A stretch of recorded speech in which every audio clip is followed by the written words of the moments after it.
Hallelujah. खुदावंद प्रभु यीशु मसीह के मधुर मीठे और कदूस नाम में आप सबको मेरी तरफ से जैमसी की।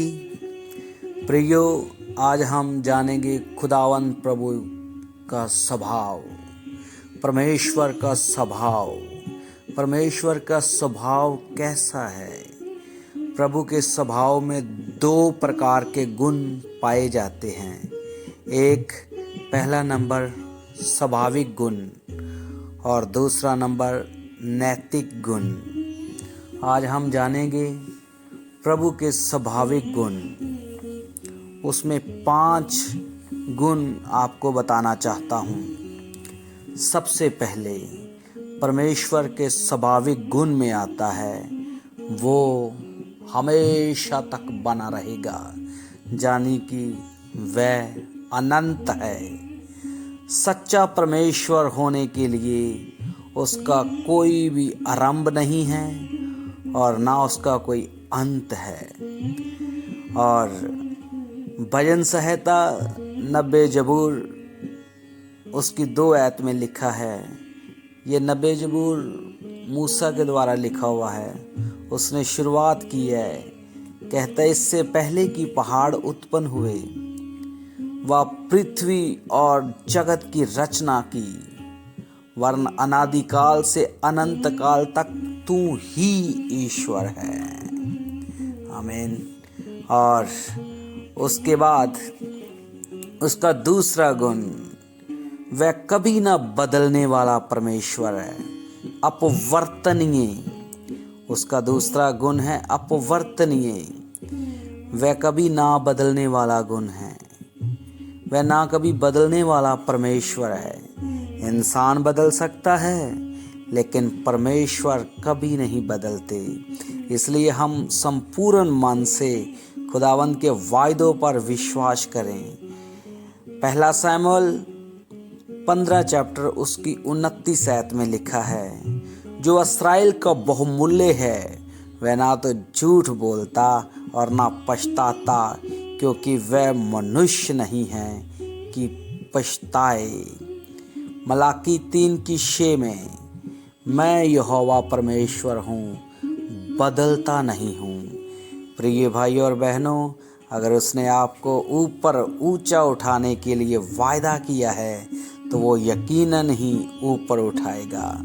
उसके वायदों में थोड़ा वक्त तो लग सकता है, मगर देरी का मतलब इनकार नहीं है। इसलिए संपूर्ण मन से खुदा के ऊपर यकीन रखें, वह हमेशा आपके और मेरे हालातों को बदलेगा। नंबर 3, उसमें संपूर्ण सामर्थ है। मतलब तीसरा गुण है सर्वशक्तिमान। सर्वशक्तिमान परमेश्वर है। उसके बीच में हर एक कार्य करने की सामर्थ है। वो हर एक काम आसानी से कर सकते हैं।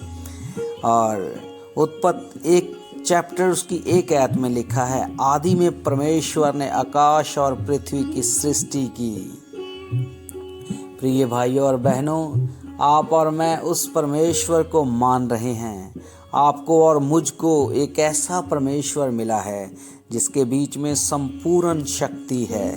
वह कुछ भी कर सकते हैं। उसके वचन में लिखा है, देख मेरे कान भारी नहीं हुए और ना मेरा हाथ छोटा है कि मैं तुझे बचा ना सकूं। इसलिए लगातार प्रार्थना में बने रहें।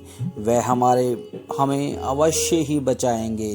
हमारी हर एक उलझन का, हमारी हर एक समस्या का प्रभु परमेश्वर के पास हल है।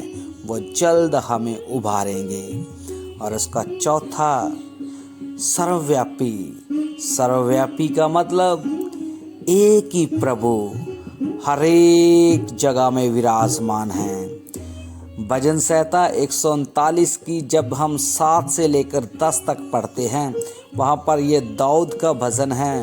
वह कहता है कि प्रभु, मैं तेरे आत्मा से भागकर किधर जाऊं, वह तेरे सामने से किधर भागूं।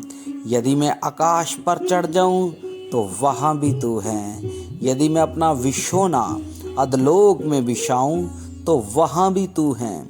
और यदि मैं भोर की किरणों पर चढ़कर समुद्र के पार जा बसूं, वहां भी तेरा हाथ मेरी अगुवाई करेगा। खुदावन एक ही प्रभु है, वो हर जगह में विराजमान है। हिंदुस्तान में भी एक ही समय में हर एक जगह पर विराजमान। हिंदुस्तान में, पाकिस्तान में, अमेरिका में, हर एक जगह में प्रभु परमेश्वर विराजमान हैं। वो प्रिय भाई और बहनों, आपके और मेरे भी करीब है। संपूर्ण मन से उनको पुकारें, वो आपकी अवश्य सुनेंगे, वो आपके जरूर सुनेंगे। और पांचवा और लास्ट, वह सर्वज्ञानी है, उसके पास संपूर्ण ज्ञान है। प्रिय भाई और बहनों, परमेश्वर का ये गुण, प्रभु से हमारा कुछ भी छिपा नहीं है। पहला इतिहास 28 चैप्टर उसकी 9 आयत में लिखा है, तू अपने पिता परमेश्वर का ज्ञान रख, क्योंकि यहोवा मन को जांचता और विचारों को जो कुछ उत्पन्न होता है उसे समझता है। आपके और मेरे विचार, आपकी और मेरी कल्पनाएं हमेशा के लिए खुदा के सामने हैं। वो सर्वज्ञानी हैं। वो परमेश्वर समुद्र की मछलियों का ज्ञान रखता है। वो परमेश्वर सितारों का नाम लेकर बुलाता है। उसने समुद्र की हदों को ठहराया हुआ है। वह सर्वज्ञानी है। उसके पास मेरे आने वाले दिनों का ज्ञान है। उसके पास आपके भविष्य का ज्ञान है। वो हमेशा ही खुदावंद ऐसा है जो आपके और मेरे भविष्य को उज्जवल करेगा। हालेलुया। और हमारा परमेश्वर के स्वाभाविक गुण में एक बार फिर से रिपीट करना चाहता हूँ, जो आपको और मुझको परमेश्वर मिला है वो अनंत है। उसका कोई लास्ट नहीं, उसका कोई आखिरी नहीं। मनुष्य का शुरुआत है और आखिरी है, लेकिन परमेश्वर के दिन किसी ने गिने नहीं।